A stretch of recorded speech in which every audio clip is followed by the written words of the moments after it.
Mimi kama Naomi Nelima Mamati, mimi ni mtangazaji. Na kando na utangazaji, nimezamia biashara. Kumaanisha ninafanya kile ambacho kinaleta pesa.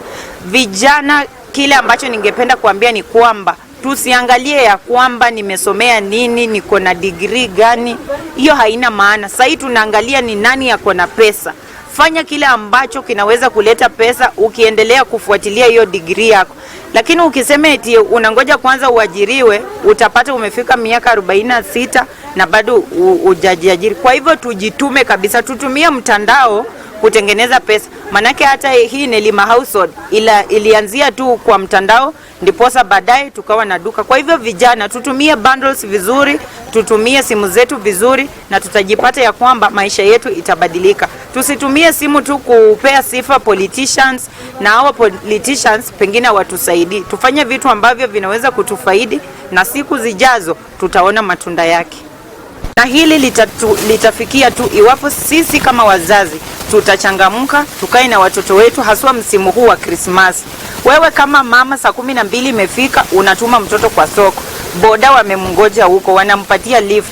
Akimpatia lift ya 20 inalipisha mimba. Kwa hivyo wazazi, kifika masaa fulani, sisi wenyewe tujukumike, tusiwatume watoto wetu huko nje kama ni late. Tusiache watoto wakirandaranda, ni jukumu letu sasa, wako nyumbani kwa mikono yetu. Tuwalinde, walipotoka shuleni walitoka vizuri, na wakirudi shule watarudi pia vizuri. And then we just want you to be focused. This holiday is so tempting. Girls and boys, remain focused. Respect your parents. Respect yourselves. Tumalize Desemba vizuri. Kwa hivyo wazazi, tuweze kuangazia swala hili kwa undani zaidi, tujue ni nini ambacho watoto wetu wanahitaji. Mtoto msichana jinsi ambavyo anahitaji chakula kila siku, ndivyo jinsi ambavyo anahitaji pads. Kwa hivyo ukinunua sukari peki, nunua na pad moja. Utakuwa unasaidia sana, na unaleta uongozi wa kesho. Manake sisi wasichana tunajaribu sana ya kwamba pia sisi tukaweza kupata nafasi za mbeleni kesho. Tungependa kuomba pia wafadhili ambao wangependa kujiunga na kikundi hiki, wakaweze kujitokeza, wakaweze kutusupport.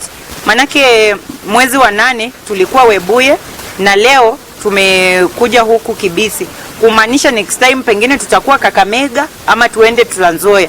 Na mkienda nyumbani, mwambie wazazi, tuna Nelima Households. Hawa Nelima Households wanapatikana mjini. Hata hiyo wanapita huko.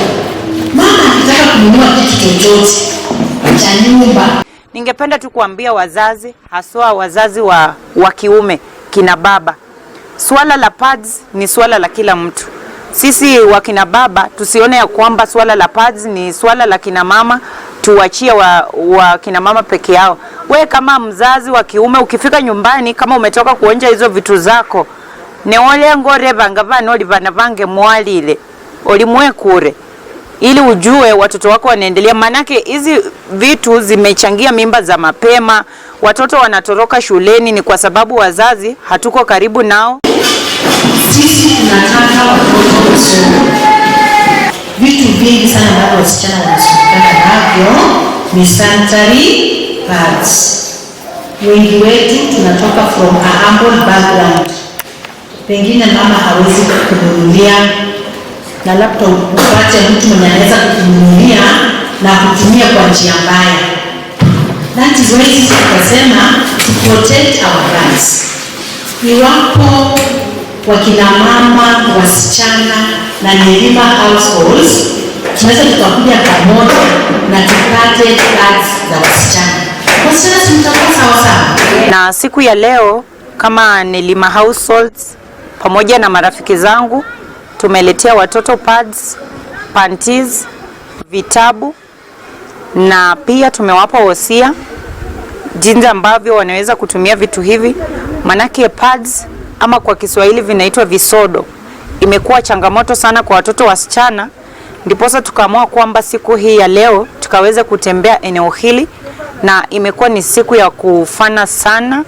Watoto wamefurahi, manake wasichana zaidi ya 200 wamepata, kila mtu amekuwa anapata packets 2 pamoja na vitabu 3, na wavulana pia wamekuwepo. Napenda kushukuru sana viongozi wote, marafiki zangu wa Nelima Households ambao walijitolea ili kufanikisha siku hii ikawa jinsi ilivyo.